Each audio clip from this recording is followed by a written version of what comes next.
అభివృద్ధి కోసం అనేక విజ్ఞప్తుల్ని రాతపూర్వకంగా ఇవ్వటం, మాతో పాటు గౌరవ పార్లమెంట్ సభ్యులను కూడా బృందాలుగా తీసుకొని వెళ్ళి కలిసిన విషయం మనందరికీ తెలిసిందే.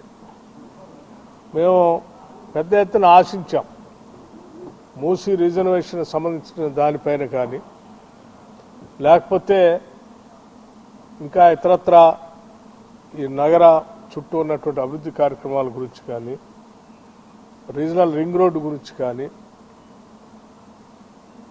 ఇతర ఇన్ఫ్రాస్ట్రక్చర్ సంబంధించినటువంటి అంశాలు కానీ వాటిలో పొందుపరుస్తారేమని ఆశించాం, ఇంక్లూడింగ్ మెట్రో రైలు సంబంధించి కూడా. కానీ కొన్ని ప్రత్యేకమైనటువంటి ఇవేవి ఇవ్వకపోగా ఈ బడ్జెట్లో కొన్ని ప్రత్యేకమైనటువంటి అంశాలను కూడా వాళ్ళు ప్రకటించారు. చాలా సంతోషం. ఉదాహరణకి biopharma Shakti outlet 10,000 crores over next 5 years అని చెప్పారు. బయోఫార్మా పైన వాళ్ళు హైలైట్ చేసి పోదాం అనుకున్నటువంటి సందర్భంలో ముందుగా గుర్తు రావాల్సింది తెలంగాణ రాష్ట్రం. జీనోమ్ లాంటి వ్యాలీ ఇక్కడ జరుగుతున్నటువంటి బయోఫార్మా మీద జరుగుతున్నటువంటి విషయాలు ఈ దేశంకే కాదు ప్రపంచం మొత్తానికి కూడా తెలుసు. అటువంటి దాంట్లో తప్పనిసరిగా హైదరాబాదో లేదా తెలంగాణ రాష్ట్రాన్ని పొందుపరుచుకొని ఉంటారని ఆశించాం. కానీ అందులో కూడా ఏం లేదు. అట్లాగే ఎలక్ట్రానిక్స్ గురించి కూడా, ఎలక్ట్రానిక్స్ కాంపోనెంట్కి సంబంధించి అవుట్లే 40,000 crores మెన్షన్ చేస్తున్నామని చెప్పారు.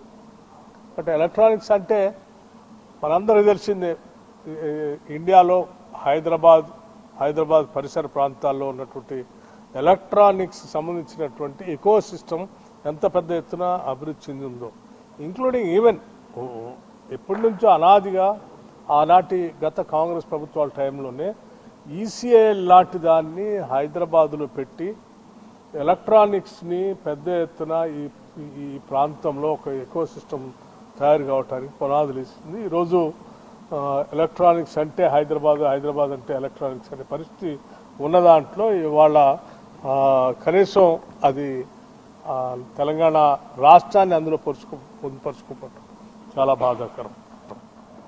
అట్లాగే ఎస్టాబ్లిషింగ్ ఆఫ్ కెమికల్ పార్క్స్ అన్నారు. కెమికల్ పార్క్స్ అనగానే ఫార్మా లాంటి ఇండస్ట్రీకి సంబంధించి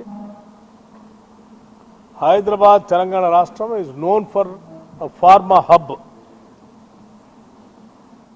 సో ఇటువంటి ఫార్మా హబ్ లాగా ప్రపంచ దేశాలకే పెద్ద ఎత్తున పరిచయం ఉన్నటువంటి హైదరాబాదు తెలంగాణ రాష్ట్రానికి సంబంధించి, లేకపోతే గతంలో కోవిడ్ వచ్చినప్పుడు ఈ దేశానికే కాదు ప్రపంచానికి కూడా ఇక్కడి నుంచే మనం ఏం చేసామో ఏం అందించామో మనందరికీ తెలుసు. సాక్షాత్తు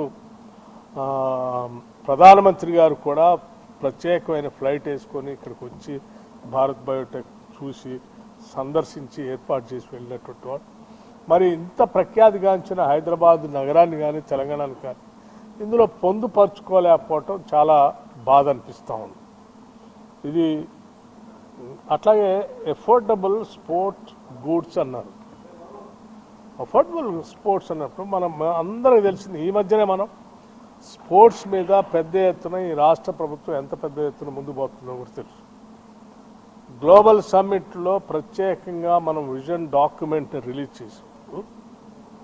2047 విజన్ డాక్యుమెంట్లో మనం we have given so much of focus on sports.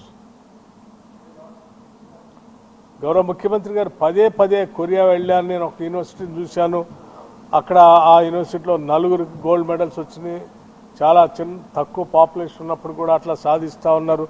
మన దగ్గర కూడా ఇటువంటి యూనివర్సిటీస్ని మనం పెద్ద ఎత్తున ఎస్టాబ్లిష్ చేస్తే పెద్ద ఎత్తున గోల్డ్ మెడల్స్ తీసుకోవచ్చు అని చెప్పి ఆ స్పోర్ట్స్ యూనివర్సిటీనే పెట్టాలని, లేకపోతే స్పోర్ట్స్ సంబంధించిన యాక్టివిటీస్ అన్నింటినీ ఫోకస్గా మేము తీసుకొని ముందుకు పోతామని చెప్పినప్పుడు ఒక ప్రభుత్వం ముందుకు వచ్చి స్పోర్ట్స్ మీద ముందుకు పోతామని చెప్పినప్పుడు మీరు అఫోర్డబుల్ స్పోర్ట్స్ గూడ్స్ అనంలోనే ముందుగా గుర్తు రావాల్సింది తెలంగాణ.